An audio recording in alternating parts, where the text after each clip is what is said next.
त्या संपूर्ण बंगल्यात भयान शांतता पसरलेली होती। संपूर्ण बंगल्यातील सामान जिकडे तिकडे अस्ताव्यस्त पडलेले होते। 7-8 खोल्यांचा तो अलिशान बंगला अगदी सुना पडला होता। एरवी सतत गडी माणसांची वर्दळ असलेला तो बंगला अगदी शांत झाला होता। संपूर्ण बंगल्यात सुरेखा एकटीच येरझाऱ्या घालत होती।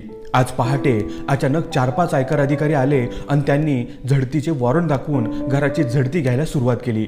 घरातील असतील नसतील त्या सर्व नोकरांना घरी जायला सांगितले। सुरेखाचा नवरा राकेश याला पोलिसांनी प्रथम ताब्यात घेतले आणि मग मुख्य आयकर अधिकारी राजेश देशमुख यांनी त्यांच्या सोबत असलेल्या 2 अधिकाऱ्यांसह घराची झडती घ्यायला सुरुवात केली। सुरेखा एका कोपऱ्यात शांतपणे उभी राहून पाहत होती। तिच्या चेहऱ्यावर कसलेही दुःख किंवा तणाव जाणवत नव्हता।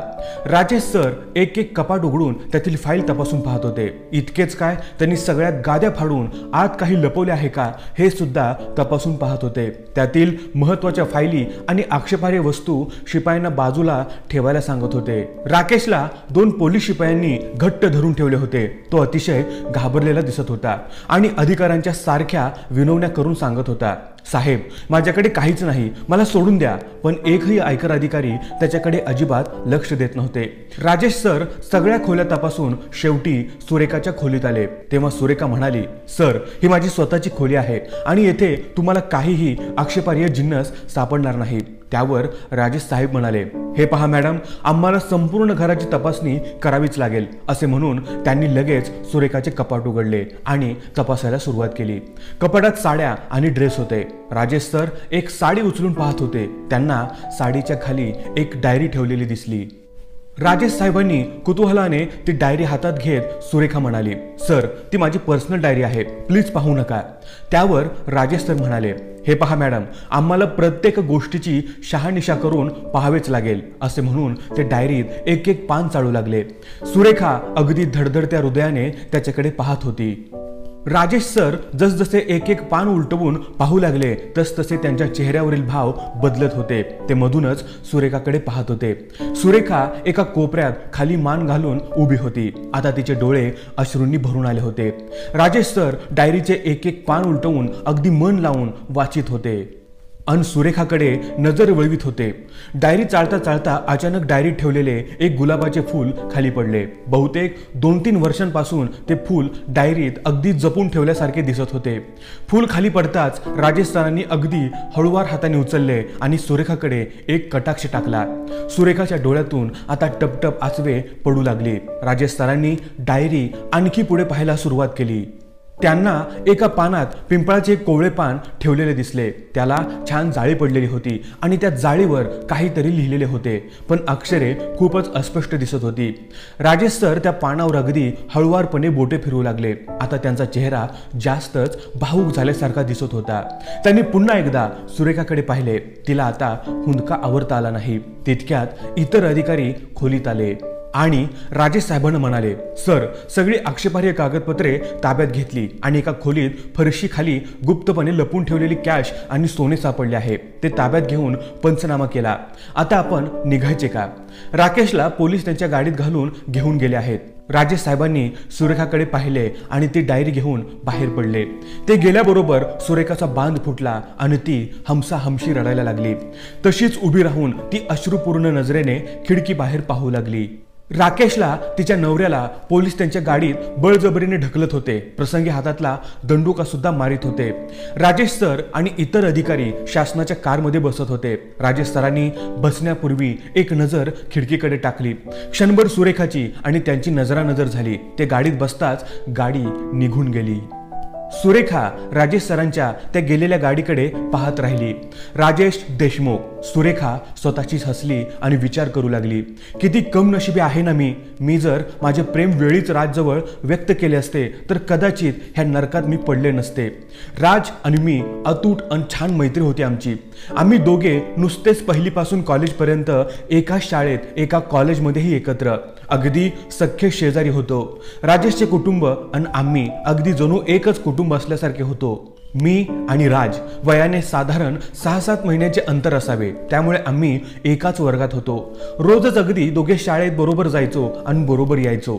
माझा स्वभाव मात्र थोडा खट्याळ होता आणि राज मात्र शांत स्वभावाचा होता. आई तर मला नेहमीच म्हणायची, सुरेखा, मुलीच्या जातीला एवढा खोडकरपणा बरा नाही. तो राज बघ किती शांत स्वभावाचा आहे. थोडेफार शिक त्याच्याकडून. राजची आई सुमित्रा काकूचे मात्र माझ्यावर जीवापाड प्रेम होते. त्या नेहमीच म्हणत, सुरेखा, खरंच तुझ्यासारखी एक मुलगी मला असायला हवी होती. तुझ्या खोडकरपणात सुद्धा एक गोडवा आहे. असू दे मुलगी, नाही तर मी तुला माझी सून नक्कीच करून घेईन. 4-5 वर्षाच्या त्या वयात त्या बोलण्याचा अर्थ मला थोडा समजत होता. मला उकडीचे मोदक फार आवडत आणि सुमित्रा काकू चतुर्थीला रात्री नैवेद्याला ते मोदक नेहमी करीत असे. त्या मोदकासाठी मी रात्री नैवेद्य दाखवायची वाट पाहत बसायचे. काकू सुद्धा मला पोटभर मोदक खाऊ घालायचे. पण राज साधारण 10 वर्षाचा असतानाच त्याचे वडील अचानक हृदयविकाराच्या झटक्याने गेले. बाबांनी त्यावेळी अतिशय आपुलकीने सुमित्रा काकूंना धीर दिला. त्यांचे फॅमिली पेन्शन चालू करून दिले. त्यांना शिवणकाम शिकायला लावून शिवण मशीन घेऊन दिले आणि त्यांचा संसार मार्गी लावून दिला. आमचे हे असे दिवस आनंदात चालले होते. पण ह्या आनंदाला दृष्ट लागली ती जेव्हा आमदार माने माझ्या बाबांच्या आयुष्यात आले. शासनाच्या बांधकाम विभागात क्लर्क असलेल्या माझ्या बाबांना आमदार मानेंनी बढती देऊन महत्वाचे टेबल दिले. तेव्हापासून आमच्या घरावर पैशाचा पाऊस पडू लागला. बाबांकडे आता शासनाचे बांधकाम पास करण्याचे टेंडर मंजूर करायचे अधिकार आले होते. मग काय विचारता, कॉन्ट्रॅक्टर बाबांना भारी भारी भेटवस्तू देऊ लागले. टेबलाखालून पैसे देऊन टेंडर पास करून घेऊ लागले. त्यातल्या पैशाचा निम्मा वाटा आमदार मानेकडे दरमहा बिनबोबाट पाठवावा लागत होता. भ्रष्टाचाराच्या त्या गंगेत माझे बाबा यथेच्छ डुबू लागले. आईला आणि मला तर सोन्याने मडवून टाकायच्या गोष्टी करू लागले. पण आई एका आदर्श पुरस्कार विजेत्या शिक्षकाची संस्कारी मुलगी असल्याने तिने कधीही त्या वाईट मार्गाने कमवलेल्या दागिन्यांना आणि पैशाला हात सुद्धा लावला नाही आणि हीच शिकवण तिने मलाही दिली.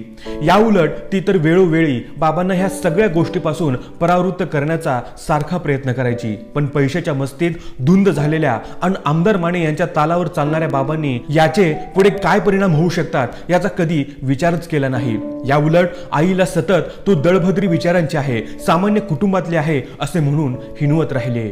इकडे रात्री राजेश बऱ्याच उशिरा घरी आला. आई त्याची वाटच पाहत होती. तो आल्याबरोबर ती म्हणाली, आलास राजा, काय झाले? तुझा चेहरा उतरलेला दिसतो आहे.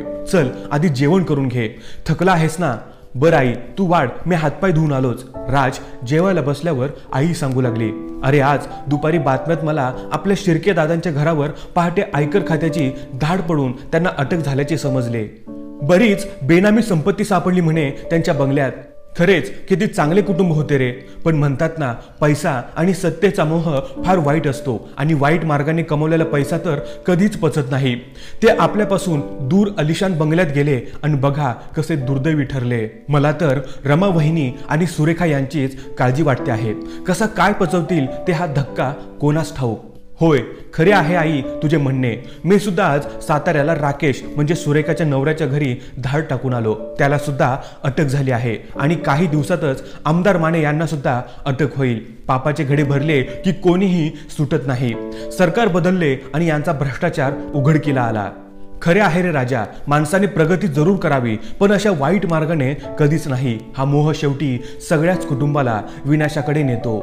सुरेखा बऱ्याच वेळ बाल्कनीत उभी राहून विचारात गढून गेली होती. बाल्कनीत टांगलेल्या सोनेरी पिंजऱ्यातील लवबर्डच्या ओरडण्याने ती विचाराच्या तंद्रीतून बाहेर आली. तिने हलकेच पिंजऱ्याचे दार उघडले. पिंजऱ्यातील रसदार ताज्या फळांच्या फोडी जशाच्या तशा होत्या. बंदिवासात असलेले पक्षी काय आणि माणसे काय सारखीच ना. पण पक्ष्यांना माणसे बंदिवान करतात आणि माणसे मात्र स्वतःच्या दुर्गुणाने बंदिवान होतात. म्हणूनच हे पक्ष्यांनो, मी आज तुम्हाला ह्या तुरुंगातून मुक्त करते आहे. जा, खुल्या आकाशात स्वच्छंद विहार करा.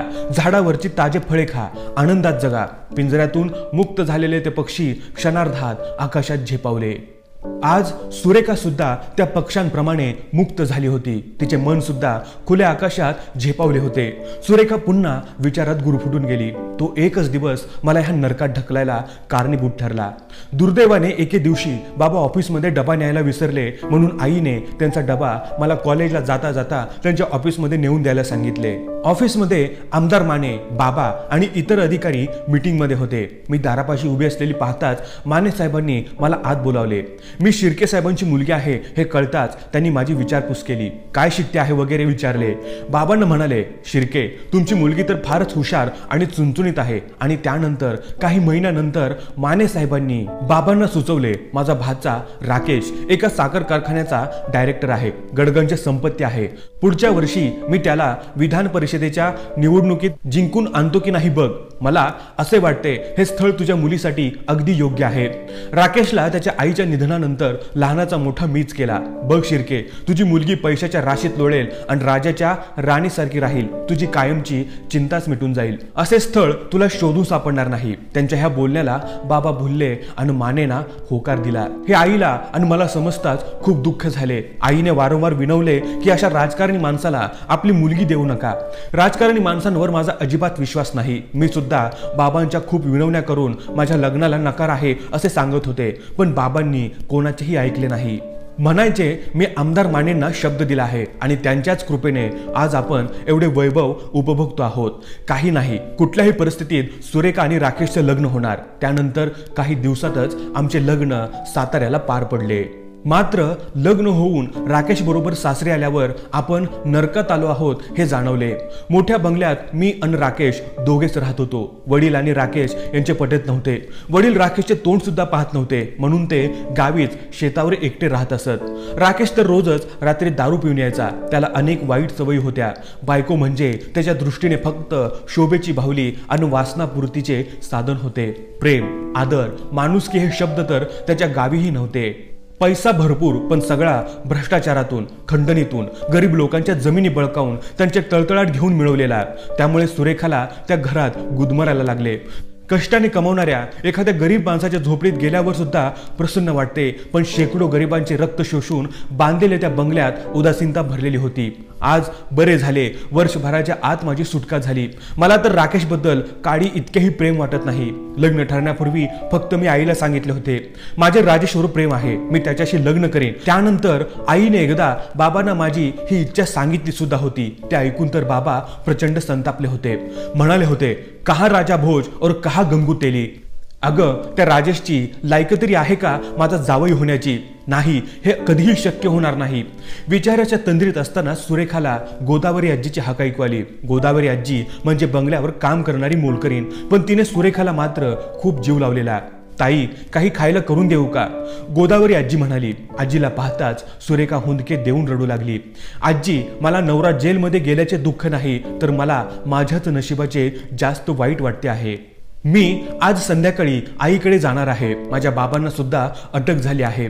मला जावेच लागेल. होय ताई, रडू नका. जे होते ते भल्यासाठी होते असं समजा. आता तुमच्या आयुष्यात समद चांगलं होईन बघा. माझा आशीर्वाद आहे तुमच्या डोक्यावर. आओ, तुम्ही ह्या घरात पाऊल ठेवले तेव्हाच मी ओळखले, ही निर्मळ पवित्र गंगा ह्या घाणेरड्या डबक्यात कशी आली कोण जाणे. ताई, जावा तुम्ही माहेरला. राज जेवण आटपून त्याच्या बेडरूम मध्ये आला. कॉटवर पडलेली ती डायरी त्याने पुन्हा पाहायला सुरुवात केली. त्याने ते सुकलेले गुलाबाचे फूल हातात घेतले. 12वेला असतानाच तो प्रसंग. मी सुरेखावर मरतो आहे हे माझ्या सगळ्या मित्रांना माहीत होते. फ्रेंडशिपच्या दिवशी परश्या, संजा, मोहन सर्वांनी आग्रह करून सुरेखाला हे फूल देऊन प्रपोज करायचे, पण माझा मात्र हे सांगायला धीर होत नव्हता. ती आता एका श्रीमंत बापाची मुलगी झाली होती आणि तिच्या पुढे मी म्हणजे अगदी फाटका माणूस होतो. तिने जर मला झिडकारलं तर मला ते फारच जिवारी लागेल असा विचार करून त्याने सुरेखाला फक्त हे फूल देऊन हॅपी फ्रेंडशिप डे म्हणून निघून आलो होतो. पण आज 2-3 वर्ष होऊन गेली तरी तिने ते फूल किती जपून ठेवले आहे. राज डायरी पुढे पाहू लागला. त्या पिंपळाच्या जाळीदार पानावरील अक्षरे वाचण्याचा त्याने प्रयत्न केला, पण ते फारच अस्पष्ट दिसत होते. पण बहुतेक ते राज असे लिहिलेले असावे असे वाटत होते. सुरेखा कविता खूप छान करत होती. कॉलेजच्या मासिकात तिच्या बऱ्याच कविता छापून यायच्या. डायरीत लिहिलेली एक कविता राजच्या दृष्टीला पडली आणि तो ती वाचू लागला. अबोल प्रेम माझे तुला कधी कळलेच नाही. मनाच्या खोल गाभाऱ्यात दडलेली प्रीत कधी ओठांवर आलीच नाही. डोळ्यातले भाव माझ्या खुणावत होते तुला, पण त्या भावनांचा अर्थ तुला कधी कळलाच नाही. झुरत राहिले मी आयुष्यभर तुझ्या प्रेमासाठी, पण तू मला कधी गवसलाच नाही. कविता वाचून राजचे डोळे भरून आले. अरेच्चा, म्हणजे सुरेखाचे माझ्यावर प्रेम होतेच, पण दोघांनीही ते कधीच व्यक्त केलेच नाही. पुढे पाने चालता चालता राज शेवटच्या पानापर्यंत आला. हे मात्र तिने त्याच्या लग्नानंतर लिहिलेले होते. राज, माझी अवस्था आज मीराबाई सारखी झाली आहे. मीराला नवरा असूनही तिचे श्रीकृष्णावर प्रेम होते आणि भक्ती होती. तिने मनोमन कृष्णाला तिचा पती मानले होते. ती जर शरीराने नवऱ्याजवळ होती तर तिच्या मनात फक्त श्रीकृष्ण होता. तशीच आज माझी अवस्था आहे. राज, माझ्या हृदयात फक्त तुझीच प्रतिमा कोरलेली आहे आणि तुझी माझ्या मनातली जागा कोणीच घेऊ शकणार नाही. राज डायरी वाचून विचारात गढून गेला, पण मनाचा निश्चय करूनच तो झोपी गेला. सकाळी उठताच तो आईला म्हणाला, आई, आपण सुरेखा आणि रमा काकूंना भेटून येऊ. त्यांची काय परिस्थिती आहे ते बघून येऊ. सुरेखाच्या आलिशान बंगल्यासमोर राजची कार थांबली. राज आणि त्याची आई दारापाशी आले. दारावर कोर्टाने हा बंगला ताब्यात घेतल्याची नोटीस लावलेली होती. 2 महिन्यात बंगला रिकामा करायला सांगितले होते. राजने बेल वाजवली. सुरेखाच्या आईने दार उघडले. राज आणि सुमित्रा वहिनींना पाहताच मिठी मारली. सुमित्रा वहिनींनी त्यांना सावरले आणि घरात घेऊन गेल्या. तेथे त्यांच्या खूप गप्पा झाल्या. रमा वहिनी म्हणत होत्या, सुमित्रा वहिनी, आम्ही चाळीत राहत होतो तेव्हा खरंच खूप सुखी होतो. पैसा आला आणि आमचा संसार विस्कटला असे म्हणून रडू लागल्या. वहिनी, तरी मी ह्यांना सारखी धोक्याची सूचना देत होते. मी वाल्या कोळ्याची बायको सारखी तुमच्या पापात वाटेकरी होणार नाही असेही म्हणाले. त्यांनी आणलेल्या एकही दागिन्यांना मी आणि सुरेखाने स्पर्श सुद्धा केला नाही. मग आईनेच विचारले, सुरेखा कशी आहे? ती ठीक आहे, आज दुपारी आली आहे. जा राज, तिच्या खोलीत जाऊन भेट तिला. राज हातात ती डायरी घेऊन सुरेखाच्या खोलीकडे जाऊ लागला. दार उघडेच होते. सुरेखा खाली मान घालून बसली होती. राजने मग वातावरणातला ताण कमी करण्यासाठी म्हटले, हाय मीराबाई, मी आलो आहे. तुमचे हृदय अजून रिकामे आहे ना? राजला पाहताच सुरेखा धावतच त्याच्याजवळ आली आणि म्हणाली, राज, तू सगळी डायरी वाचलेली दिसते आहेस असे म्हणून तिने लाजेने चेहरा झाकला. मग राज म्हणाला, होय सुरेखा, मी पूर्ण डायरी वाचली आणि आजही तू माझ्या हृदयात आहे. एक काय रे राज, तू आधीच का नाही लग्न केलेस माझ्याशी? अगं वेडे, तुझ्या वडिलांनी लावले असते का तुझे लग्न ह्या फकीराबरोबर? पण असू दे, ह्या पार्वतीला हा भोळा भाबडा शंकर आवडला आहे आणि तिने त्याला वरले आहे. आता सुरेखा खूपच रडवेली झाली होती. राज लग्नानंतर मी त्या राकेश बरोबर कशी राहिली असेल विचार कर. मी आयुष्यात कधीही अशा वातावरणात राहिली नाही. मला राकेशबद्दल अजिबात प्रेम सहानुभूती नाही. मी तर म्हणते त्याला जास्तीत जास्त शिक्षा मिळायला पाहिजे. मी आता त्या दारुड्या राक्षसी प्रवृत्ती माणसाकडे पुन्हा कधीही जाणार नाही. मला माझ्या बाबाबद्दल सुद्धा मनात राग आहे. मी आणि आईने त्यांना खूप समजावले. ह्या दिसणाऱ्या श्रीमंतीचा शेवट वाईट होतो असेही सांगितले, पण ते पैशाच्या धुंदीत जगत होते. म्हणतात ना, विनाशकाले विपरीत बुद्धी, तसे त्यांचे झाले. आता हे बघ सुरेखा, त्या दोघांनाही त्यांच्या अपराधाची शिक्षा होणारच. त्याला तू किंवा मी काहीही करू शकत नाही. सगळे पुरावे कागदोपत्री सिद्ध होत आहे. खरंच असे व्हायला नको होते. तुझ्या लग्नानंतर मला माझी आई सारखी मागे लागायची. राज, आता तू सुद्धा लग्न कर. पण खरं सांगू सुरेखा, तुझ्याशिवाय मी दुसऱ्या मुलीचा विचार सुद्धा करू शकत नव्हतो. त्यामुळे तू माझी झाली नसती तर माझे हृदय कायम रिकामेच राहिले असते. राज, आता यापुढे मी त्या दारुड्या राकेशला घटस्फोट देणार आहे. नाहीतरी असाही तो 10-12 वर्ष तुरुंगात सडत पडणार आहे. मला दारुड्या नवऱ्याची बायको म्हणून जगायचे नाही. होय पार्वती, मी आज सुद्धा तुझ्या गळ्यात माळ घालायला तयार आहे. सुरेखा लाजली आणि तिने राजला घट्ट मिठी मारली. आज ती पूर्णपणे बंधनमुक्त झाली होती. आज ती राकेश बरोबरचे सर्व बंधने तोडून फक्त राजची झाली होती, कायमची. आज तिच्या मनातले लव्ह बर्ड्स मुक्तपणे आकाशात विहार करीत होते.